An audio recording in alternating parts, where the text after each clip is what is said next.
Hi everyone, ನಂಬೋದಕ್ಕೆ ಸಾಧ್ಯನೇ ಆಗದ facts.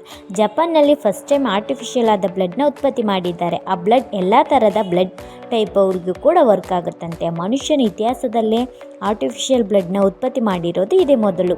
ಅರ್ತ್ನಲ್ಲಿ ಇದ್ದುಕೊಂಡು ಸೂರ್ಯನನ್ನು ನೋಡುವಾಗ ಯೆಲ್ಲೋ ಆರ್ ಆರೆಂಜ್ ಕಲರ್ನಲ್ಲಿ ಕಾಣುತ್ತೆ. ಅದೇ ಮಾರ್ಸ್ನಿಂದ ಸೂರ್ಯನನ್ನು ನೋಡುವಾಗ ಅದು ಬ್ಲೂ ಕಲರ್ನಲ್ಲಿ ಕಾಣುತ್ತೆ.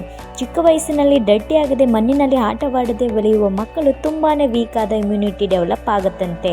ಇದರಿಂದನೇ ಸಿಟಿನಲ್ಲಿ ಬೆಳೆಯುವ ಮಕ್ಕಳು ಗ್ರಾಮದಲ್ಲಿ ಬೆಳೆಯುವ ಮಕ್ಕಳಿಗಿಂತ ಪ್ಯೂರ್ ಆದ ಇಮ್ಯುನಿಟಿ ಸಿಸ್ಟಮ್ ಇರುತ್ತೆ. ಆ್ಯಕ್ಚುಲಾಗಿ ಚೈನಾ ಬಹುತೇಕ ಇಂಡಿಯಾಗಿಂತ 2 ಪಟ್ಟು ಅಧಿಕವಾದ ಅಗ್ರಿಕಲ್ಚರಲ್ ಪ್ರಾಡಕ್ಟ್ಸ್ನ ಪ್ರೊಡ್ಯೂಸ್ ಮಾಡುತ್ತೆ. ಇದಕ್ಕೂ ವಿಚಿತ್ರ ಏನಂದರೆ ಇಂಡಿಯಾಗಿಂತ ಚೈನಾದಲ್ಲಿ ಫಾರ್ಮರ್ಸ್ ತುಂಬಾ ಕಡಿಮೆ ಇದ್ದಾರೆ. ಇನ್ನೂ ಕೆಲವರು ವ್ಯವಸಾಯ ಬಿಟ್ಟು ಹೋಗಿದ್ದಾರೆ. ಇಂಡಿಯಾಗೆ ಕಂಪೇರ್ ಮಾಡಿದ್ರೆ ಚೈನಾದಲ್ಲಿ ವ್ಯವಸಾಯ ಮಾಡಲು ಸ್ಥಳ ಕೂಡ ಕಡಿಮೆನೇ ಇರೋದು. ಇದು ಹೇಗೆ ಸಾಧ್ಯ ಎಂದರೆ ಅವರಲ್ಲಿ ಟೆಕ್ನಾಲಜಿ ಹಾಗೂ ಸೈನ್ಸ್ ಇದೆ. ಇಂಥ ಹೈನೆಸ್ಟ್ ಫ್ಯಾಕ್ಟ್ಸ್ಗಾಗಿ ನಮ್ಮ ಚಾನಲ್ನ ಸಬ್ಸ್ಕ್ರೈಬ್ ಮಾಡಿ. Thanks for watching.